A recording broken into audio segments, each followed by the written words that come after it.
다시 또 수볼이야. 만약 선남자 선여인이 이경을 받아 지니고 읽고 외우는데도 혹시 다른 사람으로부터 무시당하고 천대를 받으면 이 사람은 지난 세상에 지은 죄업으로 악도에 떨어져 마땅한데도 금생의 남으로부터 무시받고 천대받음으로써 전생의 죄업이 소멸되고 반드시 안욕 따라 삼맥삼보리를 이루리라. 수보리야. 내가 과거 한량없는 아승직업을 생각건대 연등 부처님을 만나기 전 804, 1000만억 아유타 부처님을 만나서 모두 공양하고 받들어 섬겨 헛되이 보낸 적이 없었느니라. 만약 어떤 사람이 이다음 말법 세상에 이 경을 받아 지니고 읽고 외우면 그 얻은 공덕은 내가 모든 부처님께 공양한 공덕으로는 100분의 1에도 미치지 못하며 천억 분이나 나아가 숫자로 헤아리는 비유로는 능히 미치지 못하느니라. 수보리야. 만약 선남자 선여인이 다음 말법 세상에서 이 경을 받아 지니고 읽고 외우면 얻게 될 공덕을 내가 자세하게 설명한다면 이 말을 듣는 사람은 마음이 미친 듯 어지러워 의심하고 믿지 않으리라. 수보리야.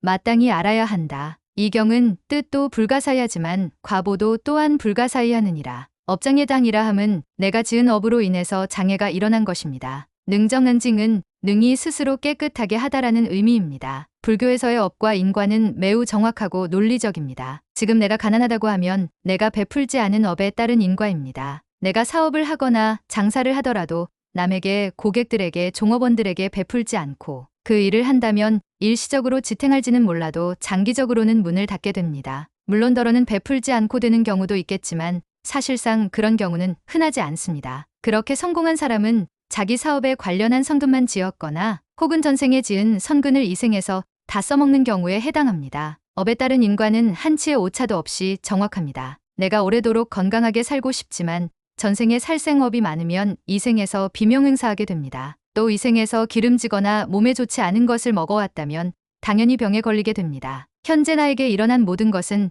내가 지은 업 때문에 발생한 현상입니다. 악업이 아니라면 본인의 삶의 장애가 발생할 이유가 없습니다. 업을 정화한다는 것은 삶의 장애가 일어나지 않게 하는 것이며 내가 악업을 짓고도 장애가 일어나지 않는다고 하는 것은 크나큰 착각입니다. 신을 믿는 사람들의 가장 큰 문제는 만약 내가 신에게 모든 것을 빌거나 고하면 내가 지은 악업이 없어진다고 믿는 것입니다. 심지어 중세에는 교회에서 돈을 주고 면죄부를 팔기까지 했습니다. 기복불교 또한 마찬가지입니다. 부처님께 빌어서 모든 것이 나아진다면 교회 가서 하느님께 비는 것과 아무것도 다를 바가 없습니다. 불교든 기독교든 내가 선업을 행하지 않고 단지 그 근교를 믿었다고 해서 구원을 받았다고 믿으면 매우 위험하며 자기 착각에 불과합니다. 내가 주체가 되어 나의 업을 정화하고 악업에 따른 장애를 없애는 것은 불교 수행의 근본입니다. 은징예장. 부처님을 믿기만 해도 우리가 해탈할 수 있다면 우리가 수행해야 할 이유가 없습니다. 우리가 부처님 법을 믿는다는 것은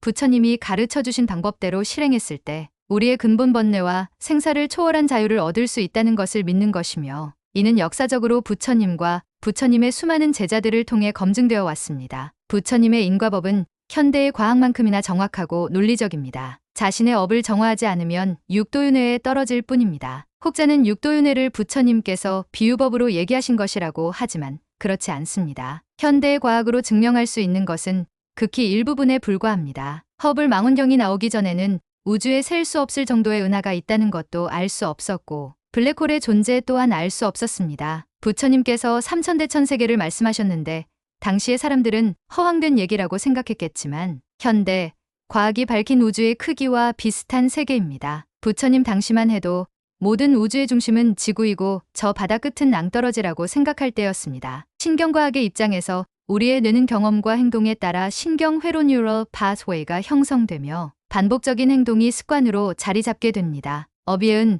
우리가 반복적으로 행하는 습관과 밀접한 관련이 있으며 과학적으로도 뇌 구조의 변화로 설명할 수 있습니다. 진화론적 입장에서 특정 종이 다른 종으로 변할 수 있다는 것은 불교의 윤회 개념과 유사한 측면이 있습니다. 양자물리학에서는 실체적인 자아가 존재하지 않으며 인간을 포함한 우주 만물이 끊임없이 변하는 요소들의 결합이며 이러한 결합은 끊임없는 과정이며 변화이다 왠치고 설명합니다. 색계와 무색계의 윤회는 현대의 과학으로는 밝힐 수 없는 세계이지만 이는 차원을 달리한 세계입니다. 이 세계는 성자들의 깊은 명상 상태에서 볼 수 있는 세계이고 성자들께서 이 세계를 직접 보고 말씀하시는 것은 방편이 아니라 사실에 입각한 것입니다. 현대의 심리학 또한 상당 부분 불교에서 가져간 개념이 대부분이고 그마저도 불교에서 밝힌 마음의 작용에 대한 극히 일부분을 밝힐 수 있을 뿐입니다. 마음의 에너지에 의해서 전달된 세계가 6도윤회의 세계이고 현대 물리학에서는 현재 11차원 이상의 세계가 존재할 가능성에 대해 논의하고 있습니다. 지금의 과학으로 설명할 수 없다고 해서 믿지 못하는 것은 단견입니다. 2600년 전에 부처님께서 말씀하신 것들이 당시로서는 파격적이고 허황되다고 여겨졌던 말씀들이 현대의 과학으로 하나하나 증명되고 있지 않은가요? 성인들께서는 거짓을 말하지 않으십니다. 우리가 인식하지는 못하지만 우리가 전생에 지은 업으로 이생의 과보를 받으며 이생의 업으로 인해 이생에서 혹은 다음 생에서 과보를 받는다는 것은 명백한 사실에 입각한 말씀들입니다. 다시 수보리야. 선남자 선여인이 이 경을 수지독송하는데 남에게 경시당하고 천하게 역임을 당한다면 후츠슈 보티 산 안즈산전은 산유연 쇼츠도송 츠징 루어웨이런 친젠. 이 사람은 이전 생에 지은 악도에 떨어질지 모르는 죄업 때문에 그런 일을 당한 것이다. 실은 시엔실죄 예인도어다어. 그러나 현생의 사람들이 경시하고 업신여김으로써 곧 전생의 죄업이 소멸되고 마땅히 안욕 따라 삼맥삼보리를 얻을 것이다. 이 진실은 친지응구 시엔실죄의 지웨이 싸움이 땅드 아노 도로 산미어 산푸티. 옛날에는 금강경을 설하는 법사가 왕한테 죽임을 당하기도 했습니다. 금강경이라고 하는 것이 알을 버리고 모든 생명의 행복을 위해서 살아라라는 진리를 얘기하는데 그 진리의 말씀을 경시한다면 그것은 다음 생에 지옥에 가게 되는 과보를 받을 수 있습니다. 여러분들도 다른 사람이 선한 일을 하는 것을 볼 때 비난해서는 안 되며 마땅히 수의 동참과 수의 찬탄을 해야 합니다. 종교가 다를지라고 성경의 옳은 말씀은 그 또한 옳은 말씀이므로 비난해서는 안 됩니다. 대부분의 중생들은 올바른 판단력을 가지고 있지 않기 때문에 자기 입맛에 맞으면 좋은 사람, 옳은 사람이고 자기 입맛에 맞지 않으면 나쁜 사람, 옳지 않은 사람이라고 판단하는데 그렇게 상을 내서 판단하면 안 됩니다. 세상에는 자기만의 마음의 감옥에 갇힌 사람이 너무 많습니다. 대부분 사람들은 자신만의 탐진치 감옥에 갇혀 살고 있습니다. 요즘 젊은이들은 헬조선이라며 나라 탓을 합니다. 한국을 떠나면 어떤 해결 방법이 생길까요? 본인이 지은 업은 어디로 사라지는 것이 아니라 결국 본인이 받게 됩니다. 본인의 업과 인과를 인식하지 못하면 한국을 떠나 어느 나라로 가든 문제를 해결하지 못합니다. 또 어떤 젊은이들은 내가 이런 모습으로 이런 능력으로 태어난 것은 결국 부모 탓이다라고 생각합니다. 불교의 관점에서는 자기 업으로 부모를 찾아서 간 것이지 부모가 자식을 만들어준 것이 아닙니다. 부모를 탓할 필요도 없고 자식에게 미안할 필요도 없습니다. 100% 나의 전생 업 혹은 현생의 업이 원인이 되어 지금의 결과가 나타난 것입니다. 2살짜리 아이가 백혈병에 걸렸다고 합시다. 하느님이 만드신 건가요? 재수가 없는 건가요? 전생업이 아니고서는 이것을 어떻게 설명할 수 있을까요? 불치병이 걸렸는데 하느님께 열심히 기도를 해서 낫게 되었다. 허황된 얘기들입니다. 내가 원인이 되고 조건과 상응해서 결과가 온 것일 뿐입니다. 단지 부처님이나 스승들은 그런 원인들과 조건들을 만들지 않게 해서 원치 않는 결과가 오지 않도록 도와줄 뿐입니다. 본인의 의지로 가꿔서 행복해지라고 하는 것만큼 합리적인 얘기가 또 어디 있겠습니까? 전생에 지은 업들은 그에 상응하는 과보를 받으면 사라질 것이며 지금부터라도 악업을 짓지 않으면 이 생에서뿐만 아니라 다음 생에서도 악업에 의한 과보를 받지 않을 것입니다. 수보리야, 내가 기억하기에 과거 헤아릴 수 없는 아승기겁 동안 연등 부처님을 뵙기 전에 원예응고 추 우리안가 선즈지에 유안덤 부어첸 804 천만 억 나유타의 여러 부처님을 만나서 이분들을 모두 공양하고 받들어 섬김을 한 번도 놓친 적이 없이 이어갔다 더즈바 발스 천완이나 여타 조버 시제 공양 전실 우콩고저. 아승기아 선즈는 3회의 음역이며 셀 수 없다라는 의미입니다. 나유탄아 여타는 매우 큰 수량의 단위이며 804 천만 억은 통상불교에서 큰 수를 나타낼 때 관용적으로 쓰는 숫자입니다. 부처님께서는 연등 부처님 이전에 수많은 부처님을 만나 칠지공양하는 것을 한 번도 놓치지 않고 세세생생 그렇게 해오셨습니다. 그렇게 해야만 이 법을 받아들일 근기가 되는 것입니다. 우리는 선근이 많지 않기 때문에 법문을 듣더라도 그때뿐이지 다시 제자리로 돌아오는 것이 다반사입니다. 만약 어떤 사람이 법이 쇠퇴한 말세에도 이 경을 잘 받아 지니고 읽고 외워 공덕을 쌓는다면 루어후 여른 유허무스 능서츠 도송츠 징수어드 공덕. 부처님께서 과거 생에 수많은 부처님을 공양했던 공덕은 그 공덕의 100분의 1도 미치지 못하며 유워수어공양 주佛공덕 100分不及.